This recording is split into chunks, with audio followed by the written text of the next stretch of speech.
শাহাদাত হোসেন সেলিম যেমনটি প্রধান উপদেষ্টা স্মরণ করিয়ে দিলেন যে ফ্যাসিবাদ বিরোধী সকল শক্তিকে ঐক্যবদ্ধ হয়ে যদি বলি পরাজিত শক্তিকে আসলে আমাদের মোকাবেলা করতে হবে। কিন্তু আমরা তো রাজনৈতিক অঙ্গনে সব ক্ষেত্রেই বিভাজন দেখছি। রাজনৈতিক দলগুলোর এই বিভাজনই কি আসলে ফ্যাসিবাদী শক্তিকে আরো শক্তিশালী করে তুলছে কিনা?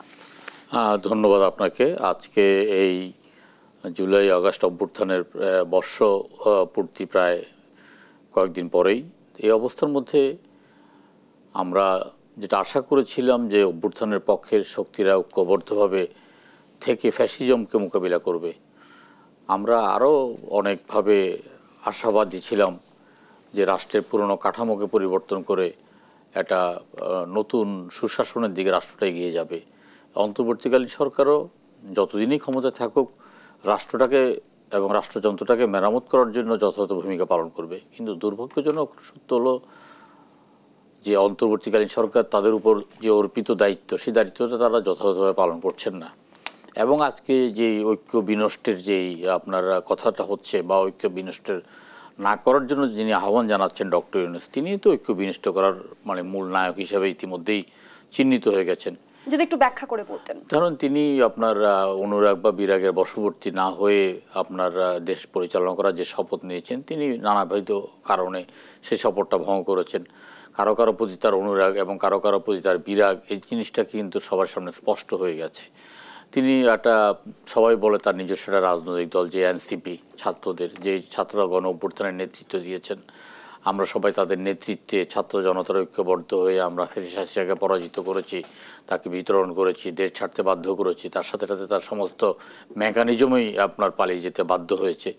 সেই সময় সেই ছাত্রদেরকে আপনার সেই মাস্টার মাইন্ড নামে আখ্যায়িত করা, ছাত্ররাই তাদের নিয়োগকর্তা হিসাবে আপনার একটা ভুল বার্তা জনগণকে দেওয়া ইত্যাদি ব্যাপারের পরেও আপনি ধরেন এই যে রাজনৈতিক দল করার অধিকার সবাই আছে।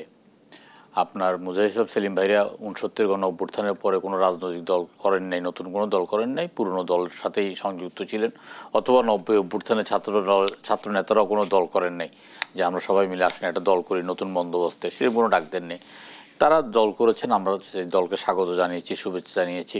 কিন্তু সেই দলের নেতারা যখন আপনার একজন বিএনপির একজন স্বনামধন্য অথবা একজন সিনিয়র নেতার এলাকাতে গিয়ে সেই কুখ্যাত শামীম ওসমানের সাথে তুলনা করে যখন বক্তব্য রাখে, সরকারের পক্ষ থেকে সরকারের কোনো মন্ত্রী বা উপদেষ্টা বা সরকারের কোনো মুখপাত্র কি এই ব্যাপারটা প্রতিবাদ করেছে, জানিয়েছে যে রাজনৈতিক সহনশীলতা ও রাজনৈতিক শালীনতাকে বিবর্জিতভাবে আপনার কোনোভাবে রাজনীতিকে এগিয়ে নিয়ে যাওয়া ঐক্যের রাজনীতির জন্য সহায়ক নয়। এটা আমরা দেখি না। কথা আপনি বলছেন শাহাদাত হোসেন সেলিম, পরবর্তী সময়ে কিন্তু আমরা এনসিপির পক্ষ থেকে কোনো ব্যাখ্যা বিবৃতি দেখিনি, বরং হচ্ছে এনসিপির আহ্বায়ক নাহিদ ইসলাম যেমনটি বলেছে যে আপনি যার কথা বলছেন নাসিরউদ্দিন পাটোয়ারি, তিনি সত্য উদ্ঘাটন করেছেন। তারপরও দেখেন আমরা গত বৃহস্পতিবার দিন উপদেষ্টা মহোদয়ের সাথে আমরা দেখা করেছিলাম, আমাদেরকে আমন্ত্রণ জানিয়েছেন।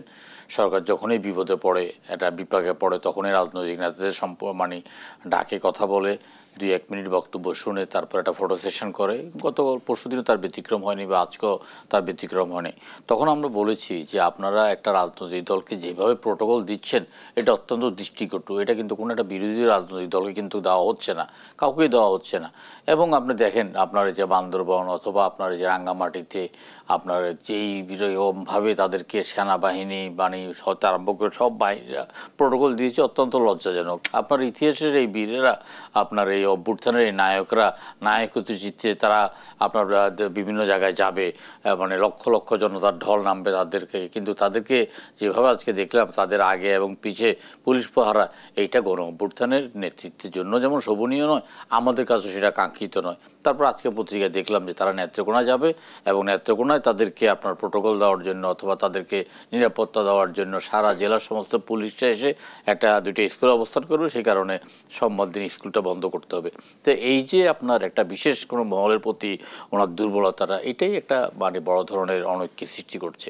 তারপরে আমরা সেই সময়কার পরিস্থিতিতে ডক্টর ইউনূস সাহেবকে প্রধান উপদেষ্টা হিসেবে আমরা মেনে নিয়েছি, কিন্তু ওনাকে বারংবার বলার পরেও উনি ওনার উপদেষ্টা মণ্ডলীকে পরিবর্তন করেন নাই এবং এটা উনি আমাদের কথা শুনেন কিন্তু এটা কোনো কার্যকর করেন নাই। গতকালকে আমরা বলেছি এই ধরনের আপনার এই যে মাইলস্টোনের ঘটনার পরিপ্রেক্ষিতে আবার নতুন করে স্বাস্থ্য মন্ত্রীর কথা উঠেছে, স্বাস্থ্য উপদেষ্টার কথা উঠেছে। আমরা শুরু থেকেও বলেছি যে উনি স্বাস্থ্য উপদেষ্টা নিয়োগ করেছেন স্বজন প্রীতির মাধ্যমে। ওনার স্বজন, এই স্বজনের প্রীতিটা দেখাতে গিয়ে তিনি একজন অযোগ্য লোককে তিনি উপদেষ্টা করেছেন। কিন্তু তিনি কথা শুনেন, এবং আপনি দেখেন এনজিওরা কিন্তু কথা শুনবেন কিন্তু কোনো পদক্ষেপ নেবেন না। ওনারা যদি পদক্ষেপ নেয় তাহলে তো মানুষের আপনার ওই যে ঋণের টাকা আদায় করার জন্য টিনের চাল খুলে আনতে পারবেন না। ওনারা যদি কথা শুনে ওনারা যদি মানে আপনার কথা মানে ইয়ে করেন, ধর্তব্যের মধ্যে নেন, তাহলে তো আপনার ওই যে ঋণের টাকা দিয়ে আপনার কৃষকের কেনা আপনার গরু বা ছাগল আপনি তুলে নিয়ে আসতে পারবেন না। ওনাদের মনোজগৎটাই সেরকম, মানে কথা মানে শুনবে কিন্তু এটা কোনো কাজে পরিণত করবেন না। আমরা বলে যাচ্ছি, আমরা বলছি আপনি নির্বাচনটা মানে অতি দ্রুত দেন। আমরা বলছি যে আপনার উপদেষ্টা মণ্ডলীকে সংস্কার করেন। আমরা বলছি যে আপনার এই উপদেষ্টা মণ্ডলী সহ আপনি নিজেই নিরপেক্ষতা হারিয়ে ফেলেছেন।